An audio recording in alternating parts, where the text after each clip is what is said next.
Hello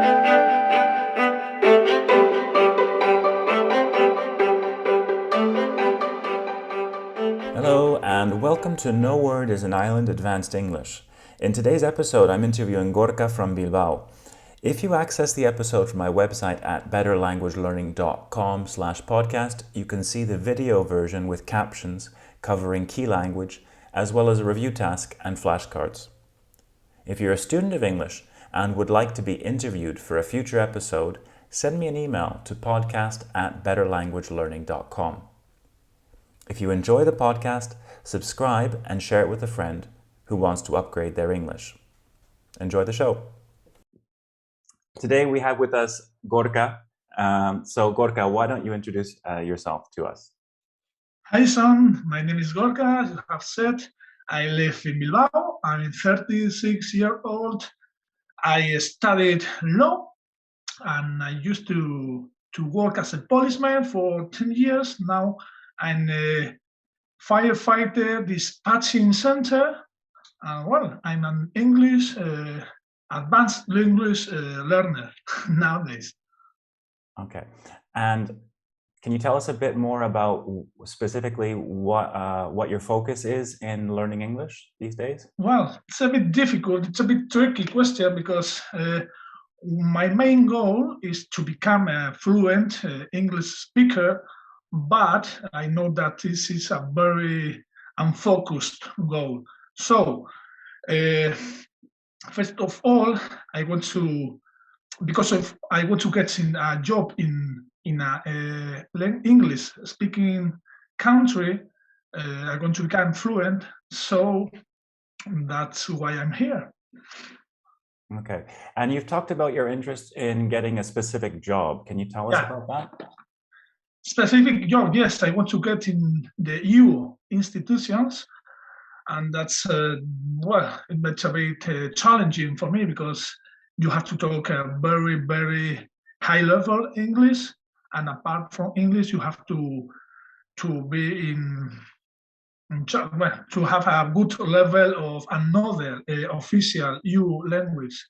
Can be French, can be German, but well, I'm learning French, so little by little. Yeah. Now, sometimes when we talk about speaking a language well, we say have a good command. So you could say, you have to have a good command of English to work for the EU, or French or German for that matter.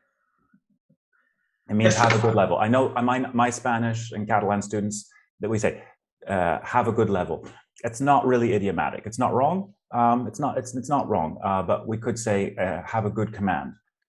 It's more formal, more. But yeah, definitely more formal. Yeah. Professional. Yeah. Okay.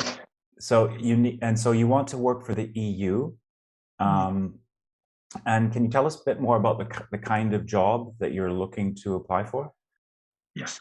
As you know, EU institutions, there are very big administrations, around 40,000 people working there. I think so. It's a very big amount of people. If you want to become a civil EU servant, you have to apply for a job there. It's a very long selection process. If you want to apply for a high level or high command post job, you have to you need to have a degree. It doesn't matter the topic, but you can have a degree in the law, degree in science, in different matters, different subjects. Different. We might say, Gorka, we might say different fields. Fields. Like law is a field of study. A field, yeah, campo. Okay, that's right. Exactly like campo, exactly. Yeah, different fields. Engineering, or I studied law. As I studied law, but I went to get a law post office in the EU institutions. You can get a traduction interpreter post office also. Job about translator. Translator. That's right. Yeah. That's what I meant. Yeah. But nowadays I'm trying to focus on the study from the beginning. Okay. I want to become more fluent in English, first of all. Okay, and so what do you do in your everyday life to work on your fluency? Wow, it's a very good question. When I get up, the first thing that I do is to read the newspaper, The Economist, because one person that I rely on advised me to read that newspaper in order to get a big knowledge in the EU files, and apart from EU. Yeah, so to get, we wouldn't say to get, not what we would say to become knowledgeable about. Become knowledgeable. Or become, well, not because you already, I'm sure you're already knowledgeable. We'd say become more knowledgeable. Okay.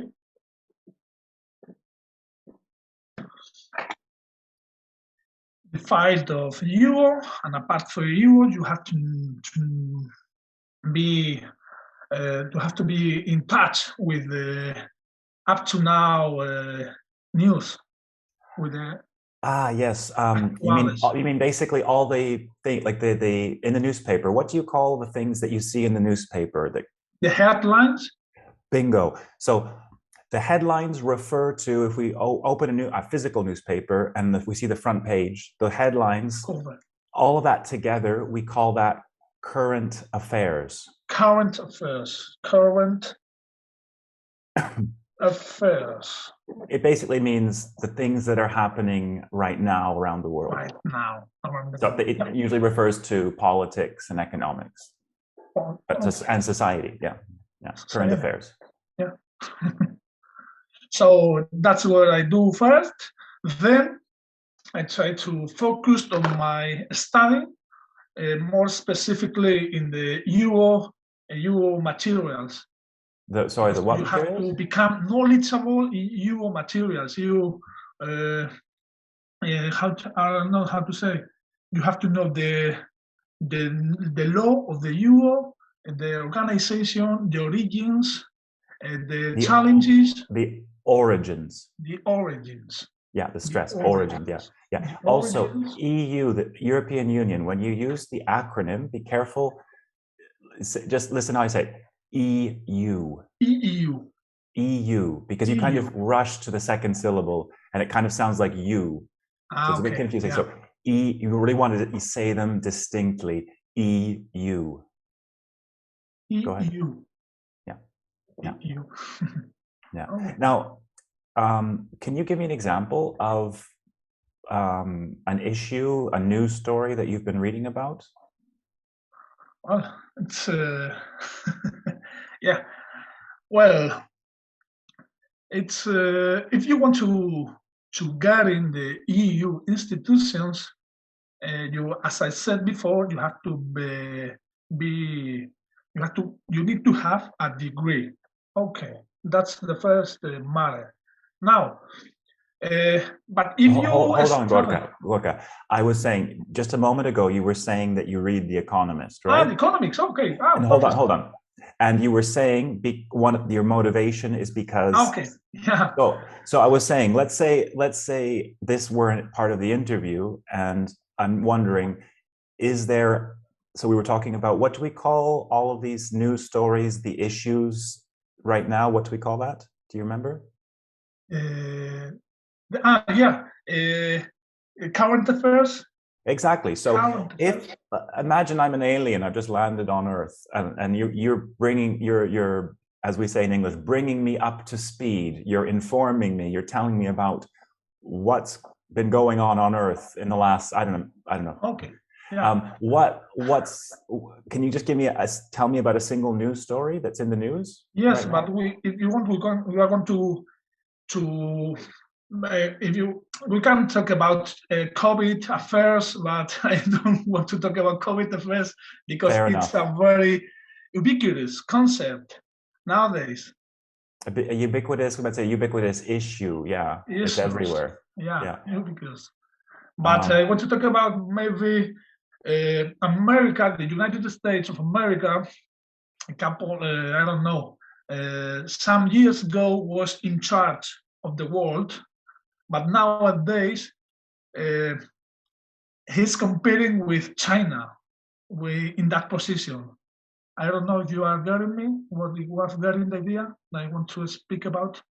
I'm not sure I'm following. Okay. Keep going. Keep. Okay. In the United States of America, Yeah. I don't know, some years ago was in charge of the world, politically speaking. Yeah. Politically speaking. So we would say the U.S. So we would say was in charge.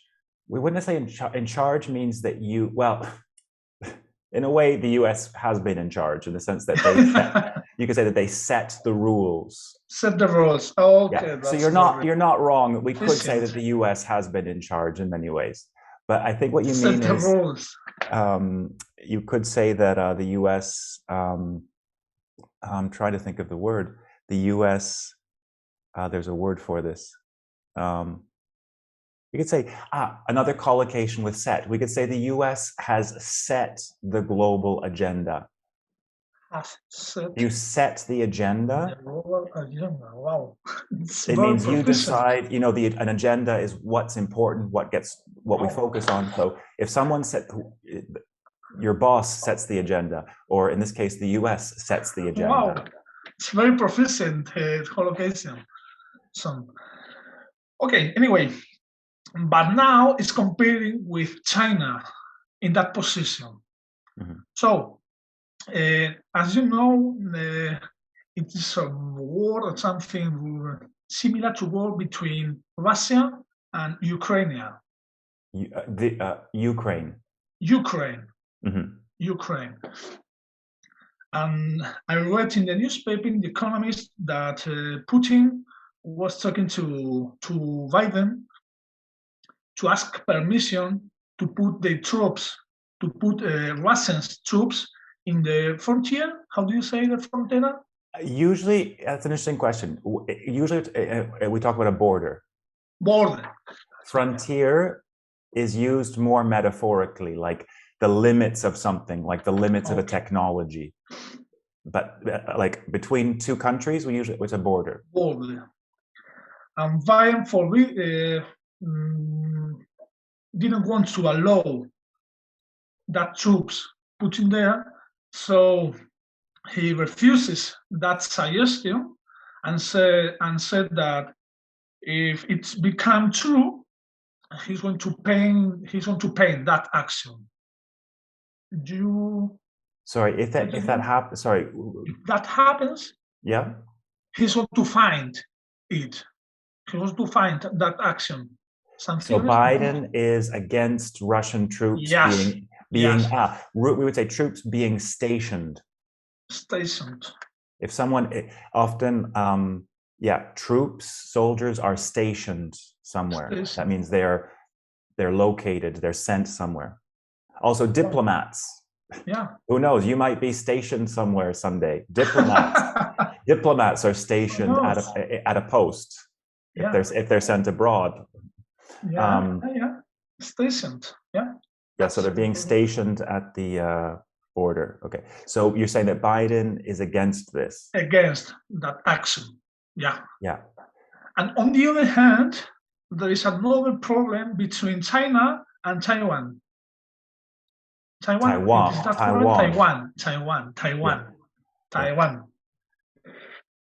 And in Biden's view, it's a bigger matter in Taiwan because he wants to fight not fight, but he don't want to allow China to station or to fight Taiwan.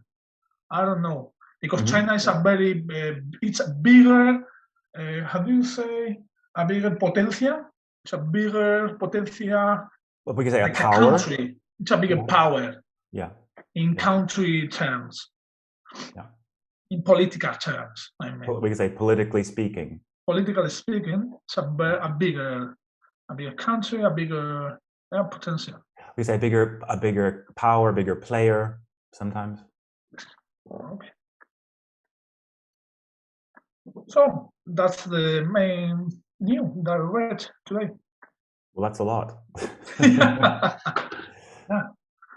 That's a lot.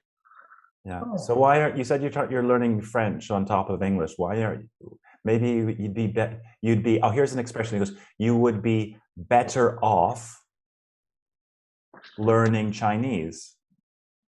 Do you know the expression? So? Do you know what I mean when I say you might be better off learning Chinese? What does that mean to be better off? It's a recommendation. It's an advice. Well, yeah, exactly. If you say you would be better off, it means you would be in a better position. Okay. So it's like saying you would benefit more from this. So you would be better off. I'm just saying this for the sake of argument. It's not.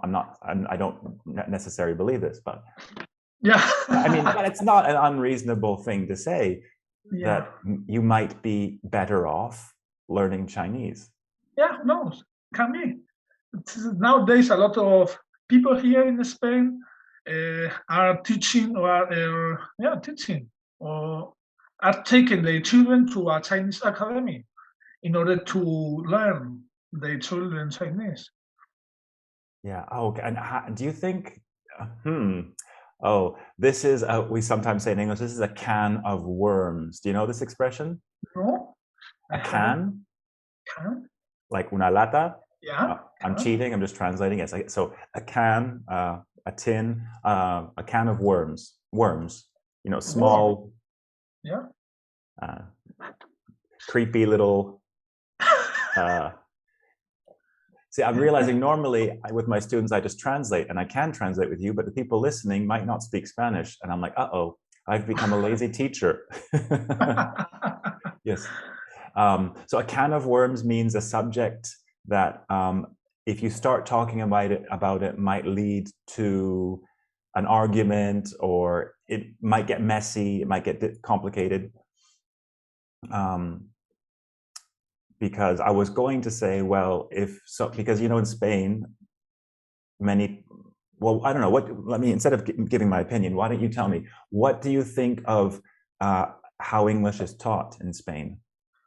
Well, it's a good question, because I always have thought that here in Spain we don't speak English in an accurate way. I'm saying that because we can talk properly, we can even pronounce well, we can't. The accent is very bad. The intonation also.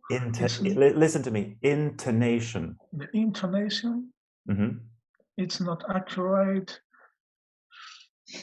And not have a very good view of our English speaking ability, skills here in Spain.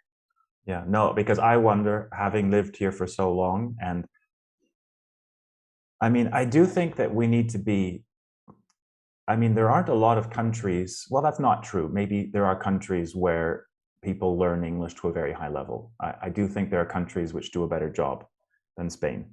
But still, it's not natural for most of the population of a country to speak another country's language very fluently. It requires, here's another collocation, it requires concerted effort. Oh.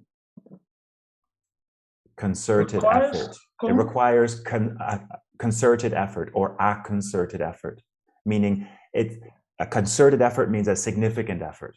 It's like another. You wouldn't want. It's a way of saying, it's like a big effort, basically. Yeah. I mean, it requires very specific policy decisions, and investments. So I just wonder, as an English teacher, seeing how, luckily for me, I always tell my students, I shouldn't complain, because if Spain had a better English in the public school system, I would not have a job.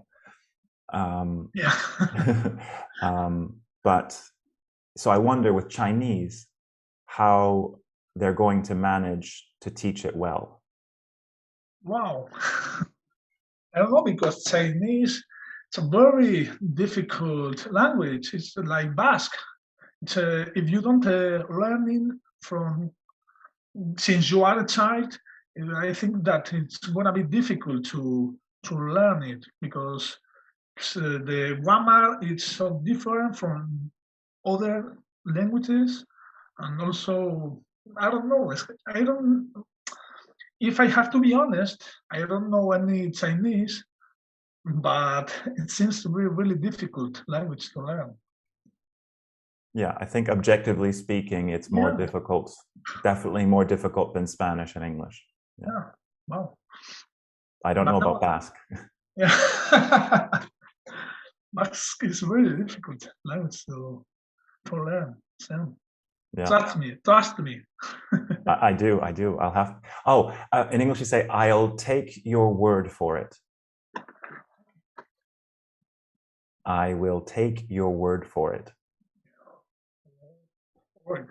So this is, we say this expression when, for example, you're we would say the resident expert between the two. I mean, you speak Basque, I don't. So when you say this about Basque, if I say I'll take your word, I'll have to take your word for it. It means I have to trust you.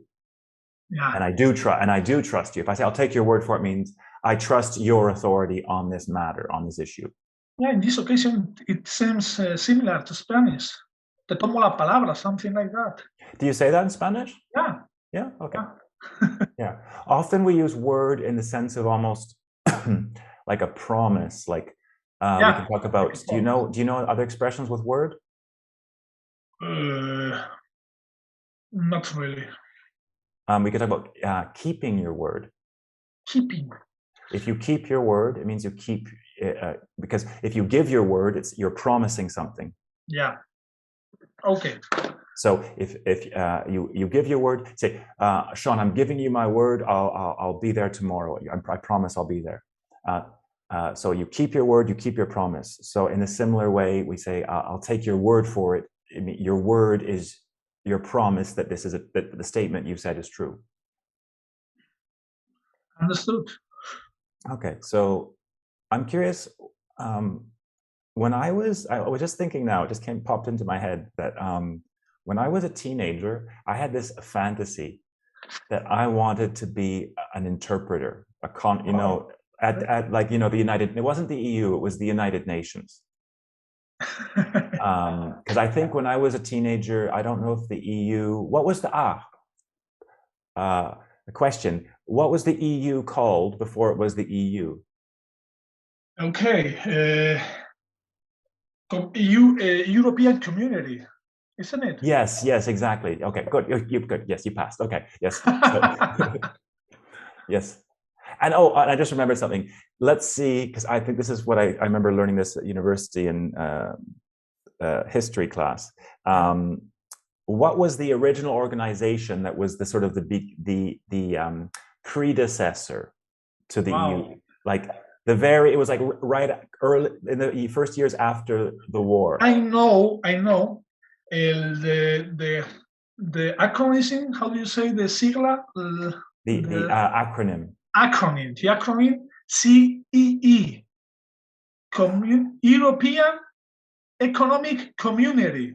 Okay, yes, yes, and I think before that, now I'm just showing off but I do think that even long before that, I think it was in like 1948, there was this thing called the European Coal and Steel Commission.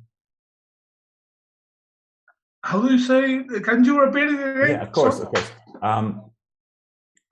The European Coal and Steel Commission. Coal is what you burn, what used to be used a lot in factories to generate heat and electricity.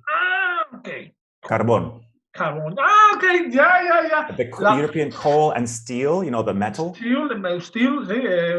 Acero, steel. Exactly. Yes. So that was like a predecessor, I think. Yeah. You think right. Okay. Well, I'm just showing. Yeah. You passed. You passed. I passed too. Okay. Yeah. Excellent. You think A grade. A grade. Sorry, I shouldn't boast. When you boast, you're going, "Oh, look at me! I'm so smart." So yeah, when I was a teenager, I wanted to be an interpreter. When you listen to someone and then you simultaneously translate what they've said. Yeah. And Wow. I'm thinking that I'm curious to know about your dream to work for the EU. What? Oh, it's a big kind of question because I haven't decided it yet. Now I'm making my own profile.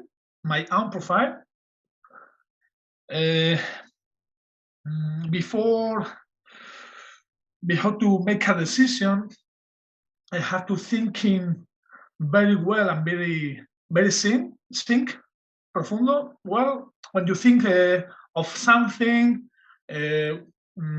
carefully. You're saying that you have to give an in-depth answer. It's hyphenated. So if you give an in-depth answer. Okay.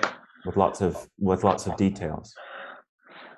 Because know that you can have a very rich career in the EU institutions. So what do you mean by rich? Rich, not in terms of money, not that. Okay, yeah. I want to mean that very rich in the feedback of, in Spanish we say, en lo personal, in terms of person. I thought so, yeah. I think maybe you might say... Enrichable? Well, we could say, you can say enriching. So instead of saying we wouldn't talk about a rich experience, we would talk about an enriching experience. An enriching, that's what I meant. Yeah. An enriching. Yeah. And another word I was thinking that often when we talk about experiences, we talk about rewarding. Rewarding. Yeah, it means often we think of a rewarding career is one that is not just financially. Not financial. Well, you can talk about something being financially rewarding. A reward can be financial, but often when we think about something rewarding, we talk about a rewarding job. It's the idea that it fulfills a more human need. Like you feel that you're using your skills, that you matter to other people. That's what I meant, because here you have the chance to know a lot of people from different countries, from different cultures. You can learn different languages. You are going to be in touch and surrounded by very, how do you say, when people have a very preparation level? They're qualified. Sorry? High qualified? Highly qualified. Highly qualified people. And I think that it's very, very interesting and challenging for me. So now I'm looking for other challenges in my life. And I think it's time to go for them. So I'm just thinking about what you were saying about, I don't know, it sounds exciting. Yeah. It sounds like a worthwhile goal. Worthwhile, yeah. Merece la pena. Exactly. It's worth the trouble. Yeah. Because meaning that preparing for this means. Well, you tell us, what does it mean, preparing for this in terms of studying? First of all, there are a lot of things that you have to sacrifice in the path. Your family, for example, you have to decide if you are going to take them with you there, and if you are going to live them in your original country. You say if you have to leave them behind. And go around there. Nowadays, I have no children. I'm not married, but well, my girlfriend has a daughter, 7-year daughter, and we're a family. So we have to make decisions, important decisions. My girlfriend has his own professional career in the Basque University. So it is not easy to make the decision, but well. Yeah, we might call this sometimes, well, maybe you remember this from one of the podcast episodes. I talked about a period in your life when the direction of your life changes. Yeah. When do you remember? It's an expression. Yeah, not really, but well, as soon as you say, I will. Yeah, sure. That's the way. Yeah, Murphy's law. Once I say it, of course, I knew it. You're maybe we could say at a turning point. Turning point, yeah. Punto de inflexión. Yeah. That's right.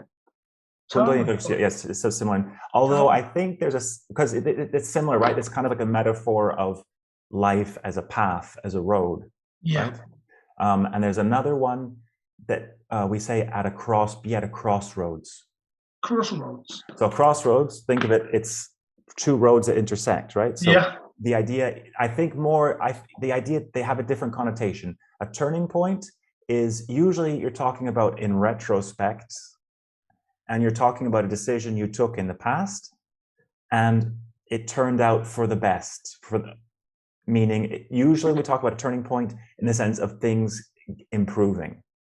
It's like a blessing in disguise or something like that. Blessing in disguise, that idiom? It could, yeah, it could be a blessing in disguise. I love that expression. That's a fantastic expression.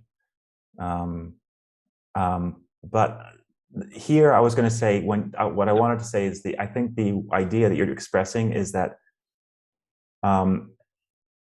you're faced with something that's exciting. This prospect of a prospect is something that's could happen in the future. So this prospect of working for the EU is exciting, but also you wonder how it fits in with all of your. It raises lots of questions. So I would say here in this context, we would say you're at a crossroads. Or maybe you're approaching a crossroads, because at some point, if you get offered a job for the EU, you have to go, where do I turn? Do I turn this way? Do I turn that way? Do I go straight ahead? Wow. I'm learning a lot now. Wow, that's exciting. Yeah, and often we might talk about, like, in policy terms, it's the kind of language that I'm sure that EU policymakers, like, I mean, I'm sure it's the kind of language you would see in The Economist saying, for example, well, how would we use that? Can you think of an example in current affairs? Related to? Well, anything really. We could say with COVID, we're at a crossroads. In the sense, are we going to go back? Are we? For example, with the vaccine, mm-hmm. With the third episode of the COVID vaccine. We call it a booster. Because it is said that it's not very secure, because vaccines used to have a 4 or 5 years of pruebas. How do you say pruebas? We would say clinical. We call them clinical trials. Clinical trials. Trials, like juicios, trials. A trial, yes, it can be used as like a court in a court. That's a trial. But also a trial is for when a new medicine is being tested to see if it's harmful, or if it has the effect it's supposed to. Those are called. So imagine, I don't know, from here to 5 or 10 years, some disease appears on you, and you say, what's going on here? And maybe it's related to the COVID vaccine. I don't know. Oh, speaking of, that's a can of worms. Yeah. Bringing up that issue right now, it's a very polarizing issue, because some people, maybe let's not talk about COVID. I was talking in terms of wealth security. So salud, health. Health, yes. Yes, I was talking in health terms. Mm-hmm. Yeah. Okay. Now let's see. I think we've only got a few more minutes. Let's maybe 5 more minutes. Why don't we what else can we talk about? What do you want to talk about? I don't know. I'm ready here to, well, you can ask me whatever you want. We can talk about politics or you or another. Well, I'm going to get personal. I hope you don't mind. I was looking today. You were telling me before the interview that you were interested in this working for the EU as a civil servant.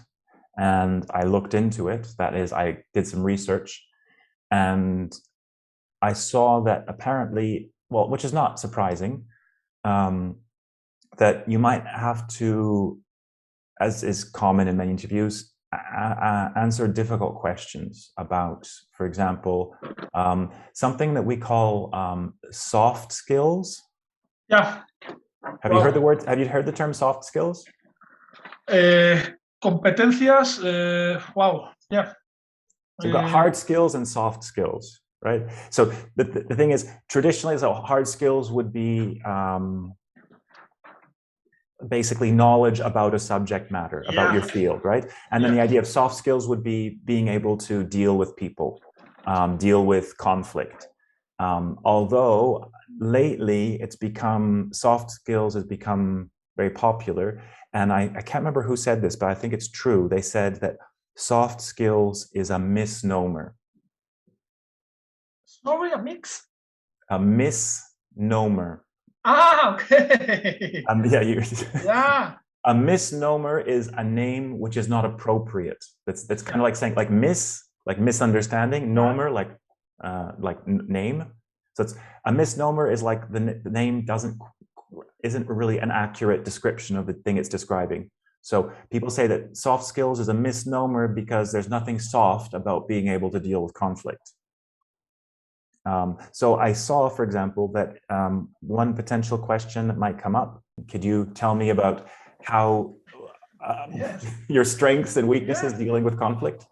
It's an interesting question because when you are surrounded with your colleagues or your working partners, it can happen. It can be sometimes to have some problems between you and them.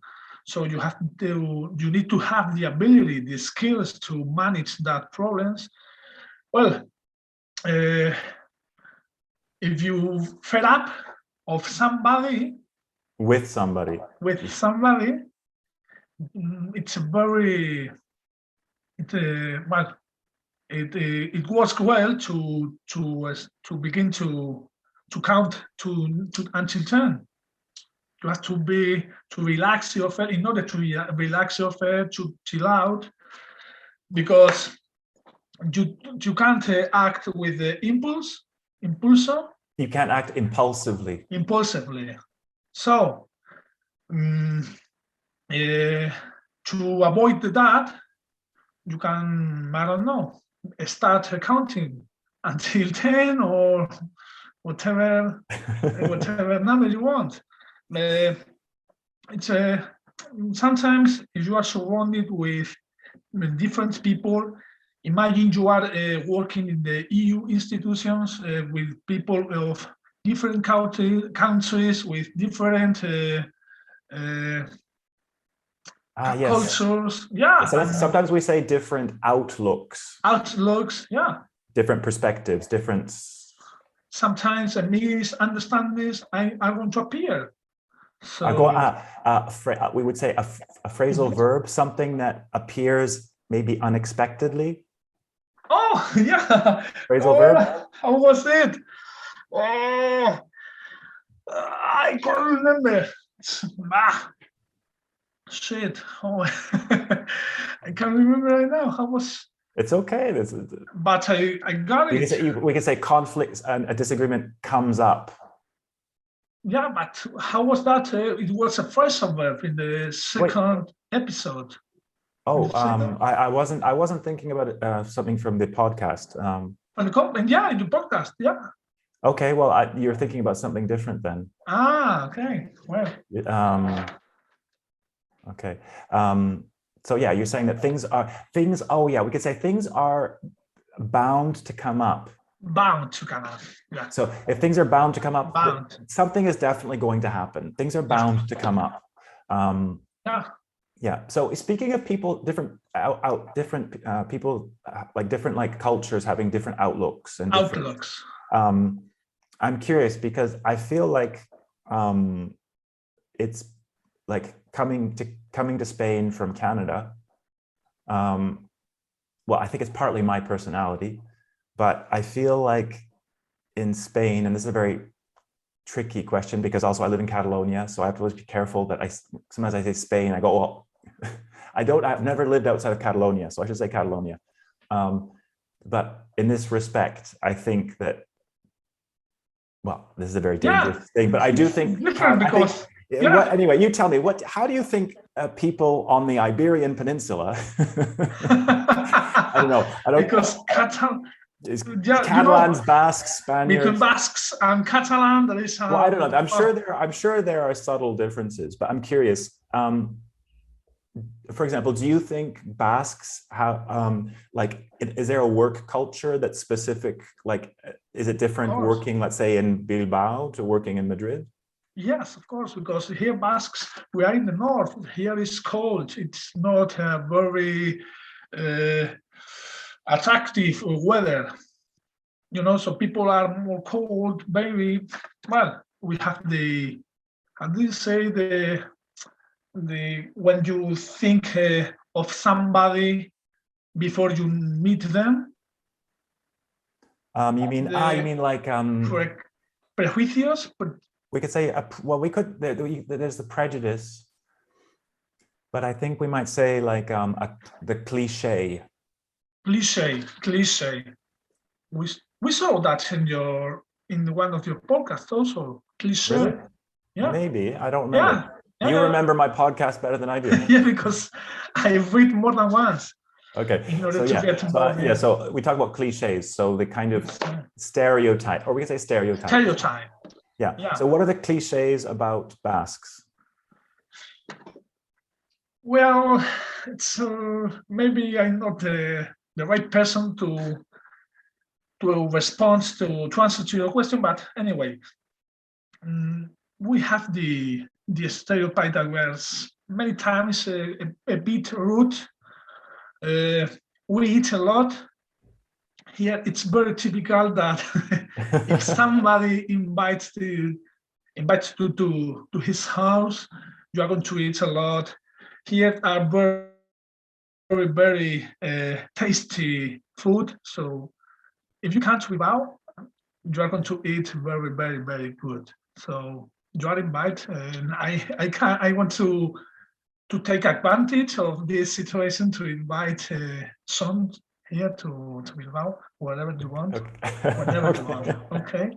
I show you what I'm talking about. So yes, if someone offers you something, you say, "Okay, I'm going to take you up on your offer." Okay. If you take someone up on their offer, you're saying, "Okay, I will." Okay. I will take advantage of your hospitality at some point, because Bilbao is not that far away. No. Yeah, that's fantastic. Yeah, and you were saying before that sometimes Basques are considered rude. Sometimes we might say another word for rude. Well, not quite rude is I think something similar. There's a similar cliche about Catalans that. They're not as maybe outgoing. Yeah. They're not as effusive. That's kind of a very formal word. If someone's effusive, it's like I would say Latin Americans tend to be. Again, this is a cliche, the stereotype. But anyway, I mean, this idea of people who, without just upon meeting you, are like, "Oh, it's so nice to meet you," and I think in that respect, Catalans maybe and Basques are more, we could say, reserved. Reserved. Yeah.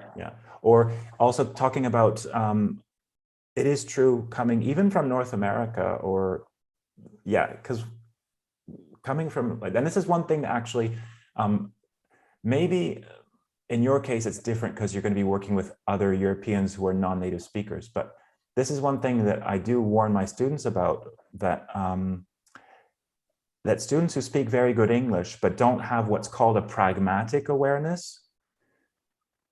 Sorry, pragmatic. Pragmatic.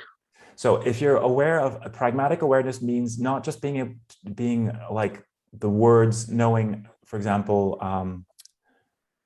let me just give you a very, very specific example. My students tend to say, if they don't understand something, they'll say, what? Yeah. Because, you know, in Spanish, it's very common to say, que. Yeah. Now, of course, the tone matters, right? It's not the same saying que as que. But, you know, students often say, what? And it's not that English speakers don't say that. You can when you don't understand, but I say to them, I do think in terms of pragmatic awareness, like let's say it also depends who you're talking to, right? But like, let's say you're going to a job, even if it's, if you're going to work for the EU, for example, or I tell students, if they're going to work in a, like, if it's here in Barcelona, they want to go work in a nice shop on Passeig de Gràcia, like a luxury store, or in a hotel, which is, you know, I say the difference between just saying sorry or excuse me. Excuse me. What's the difference? So the idea is that it's not just like you can express the same idea, like, I didn't understand you, can you repeat that? Okay.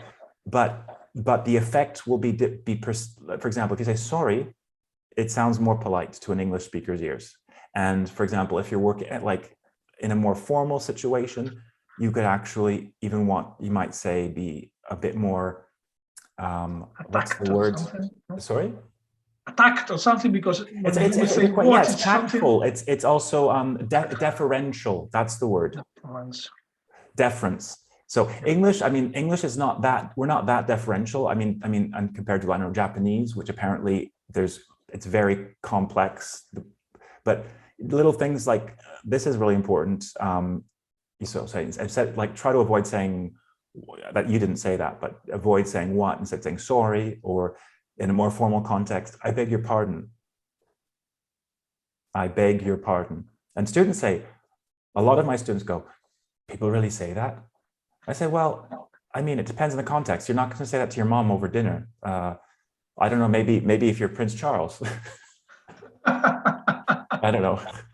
I don't know how they talk to each other behind closed doors, but maybe, no.